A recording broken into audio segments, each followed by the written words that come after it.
ఎక్కువగా అంటున్నారని వచ్చేసామండి. ఇక రాజమండ్రి పై నుంచి రైలు కింద నుంచి లండన్ నుంచి లడికిన రాత్రి వచ్చేసానండి. నేను వస్తా జరగాలి మీ కోరికని గుమ్మడికాయంత బంగారాన్ని తీసుకొస్తుంటే కుక్క ముట్టుకోకుండా కుక్క తోక ముట్టుకుంది విజయవాడ బస్ స్టాండ్. కుక్క తోక ముట్టుకున్న బంగారం మళ్ళీ మీరు ముట్టుకుంటారా లేదని 7 పాలేళ్ళ పెట్టించేసి ఏట్లో పడేపించానండి. 3 కోట్లు తీసుకెళ్లి మురికాలలో పడేశాను. మా ఇంట్లో కోట్లు కుక్కలు తింటుంటాయండి, లక్షలు లక్కలు తినేస్తుంటాయి. ఎలుకలు తినేసి చిల్లర చీమలు తినేసేస్తాయి. ఇక కాగితాలు కట్టుంటే కాగితాలు తీసుకెళ్లిపోతాం. మాకు పొయ్యిలో ఎండి ఇంట్లో బంగారం ఉందండి, కాకపోతే ఇంట్లో వాళ్ళు ఎసట్టాలు బియ్యం లేక ఎండిపోతున్నారు. గురుగారు మీకు ఏమన్నా డబ్బుకి కానీ ధాన్యానికి కానీ ఏమన్నా లోటుగా ఉంటే మా కౌరు చేయండి, మేము పంపించేస్తాం. మా అడ్రస్ మండలం మధ్య యాగారం దాని పక్కనే ఉండదండి, మల్లెడికి పక్కన పిల్లడికి మా ఊరు. దానికి మా అడ్రస్ కి సాయంకాలం ఉత్తరం రాసేసి పోస్ట్ లో అయిపోకుండా పొయ్యిలో వేసేయండి. మీరు పరిగెత్తుకుంటూ వచ్చేసి పంటకాలం కాడ 10ంటికి నించోండి, నేను 3ంటికి మురికాలలోకి అందించేస్తా డబ్బు. పగిలిపోయిన వాడి మీద వచ్చేస్తాం 10 కోట్లు మరి డబ్బు. అక్కడ బుట్టతో తీసి తట్ట మీద ఆరబెట్టుకోండి. అప్పుడు మేము చదువుల కాడ బాగా పాస్ అయ్యామండి. నేను చదువు సంకల వరకు చదివానండి, గుడింతాలు గుండెల్లాగా వచ్చేసి పాఠాలు పాదాల వరకు వచ్చేస్తే ఇంగ్లీష్ ఈదులు అమ్మడ పరిగెట్టేసి చదువు ఎక్కువైపోయి అబ్బాయి గారి సంతకం పెడతాం మర్చిపోయి. సోనియా గాంధీ గారి దగ్గరికి వెళ్ళి ఉద్యోగం అడిగానండి. రాత్రి రాజీవ్ గాంధీ గారు రాసిచ్చారు ఈ ఊళ్ళో ఉద్యోగం ఎక్కడైతే సంతకాలు చేసే పని ఉండదు. ఈ ఊళ్ళో ఉద్యోగం రాసాక ఒక పని దొరికిందండి. ఈ మధ్యన ముసలి వాళ్ళంతా ఉండకూడదని పొద్దున్న మా డిపార్ట్మెంట్ కి ఆర్డర్ వచ్చింది. ముసలి ఉన్న కాడి నుంచి అత్తాకోడళ్ళు పోట్లాడుకుంటున్నారు. అత్తలు అడుగులో పడిపోతుంది, కోళ్ళు వచ్చి గొంతులో పడిపోతుంది, మంచం ఎక్కేస్తుంటే అల్లుడేళ్ళు అడుగు మీద కూర్చోండి. అందుకని ముసలి వాళ్ళందరినీ తీసుకెళ్లి మెగాస్టార్ చిరంజీవి గారి దగ్గర చేర్పిస్తున్నాం. గురువు గారు దానికి దసరా పండుగ రోజున మా ఊళ్ళో ఏప్రాల్ పందాలు వేపిస్తున్నా నాపురాల మీద. ఏప్రాల్ పోట్లాడుకుంటే నాపురాలు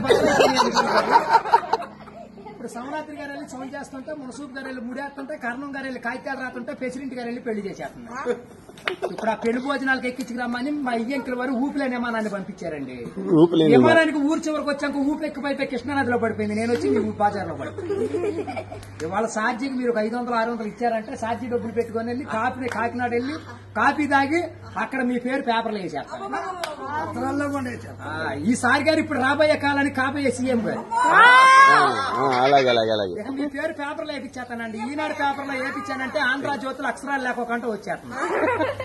చదువుకున్నవాడు చదువుకోవచ్చు, చదువు లేనివాడు చదువు. దొరగారు మన ఊరంతా ఖాళీగా ఉందని సాయంకాలం మన ఊరు కాలువలో కరువు మీటింగ్ పెట్టిస్తున్నాం, మీరంతా కాడ వచ్చేయండి. ఇప్పుడు కాలువలో కరువు మీటింగ్ పెట్టించి నూతులో టిక్కెట్లు ఇప్పించి ఏట్లో సినిమా చూపించి బుడమెట్లో చూపిస్తున్నా బురకట్ట. అక్కడ నీటి మీద తామరాకులేసి తామరాకుల మీద కుర్చీలేసి కుర్చీల మీద కూర్చోబెట్టించి మనిషికి 50,000 లోన్ ఇప్పించారు. 50,000 లోన్ దొరగారు ఇప్పుడు మాకు 7 అంతస్తుల మేడ, 25 పాడిగేదలు, 10 మంది పాలేళ్లు, 7 దున్నపోతులు ఉంటాయండి మా ఇంట్లో. పొద్దున్నే లెగితే పాడిగేదలు పాలన్నీ పిండేసి పాలేళ్ళ పోసేస్తాం. దున్నపోతులు పాలు మా ఇంట్లో వాళ్ళకి ఎగజూరే కానీ ఎగజూరు ఉండదు. గురువు గారు మాకు వ్యవసాయం ఏమైనా తక్కువ ఉందనుకున్నారా? ఏట్లో 700 ఎకరాలు మాదేనండి. సముద్రంలో సగం ఆటా ఉంది. పల్లాలో 25 ఎకరాలు ఉంటే విజయవాడ కృష్ణానదిలో బ్యారేజ్ కట్టే పక్కన 55 ఎకరాలు నా పేరునే ఉందండి. నేను ఆటలు ఏమేమి పండిస్తున్నాను అనుకున్నారు? ఈ మధ్య జనాలంతా ఎక్కాలంటుంటే ఎక్కుళ్ళు వచ్చేస్తున్నాయి, బీబీట్లు తింటే షుగర్లు వస్తున్నాయి, చిట్టిపోరు తింటే చిందులు వేస్తున్నారు, మగసిర్లు తింటే మతులు పోతున్నాయి అని చెప్పి ఇప్పుడు నేను చీమలతో సముద్రం మధ్యని దున్నిచ్చి, నక్కలతో నారు తెప్పించి, చుంచులతో ఊడిపించి, ఎలుకలతో కోపించి, కాకులతో కాటా పెట్టిస్తే ఎకరానికి 95 బత్తాలు పండుతున్నాయి తోకలేనట్టు. మీకేమన్నా కావాలంటే చెప్పండి, సాయంకాలం ఆఫీస్ కాడికి వస్తాను, ఒక లారీలో ఒకటి మీ ఇంటికాడ పంపించాను. మరి పంపించండి మళ్ళీ మా యాప్సీ వచ్చిన కొదవ లేదు, లక్షలకు వచ్చిన కరువు లేదు. కోట్లు కుక్కలు తినేసినా, లక్షలు నక్కలు తినేసినా గానీ మేము కాఫీ దగ్గర కాకినాడ వెళ్ళిపోవాలి, భోంచేతకి బొమ్మ వెళ్ళిపోవాలి, నిద్ర చేతకి నీలగిరి వెళ్ళిపోవాలి. ఈ మధ్యన ఏది చూడండి.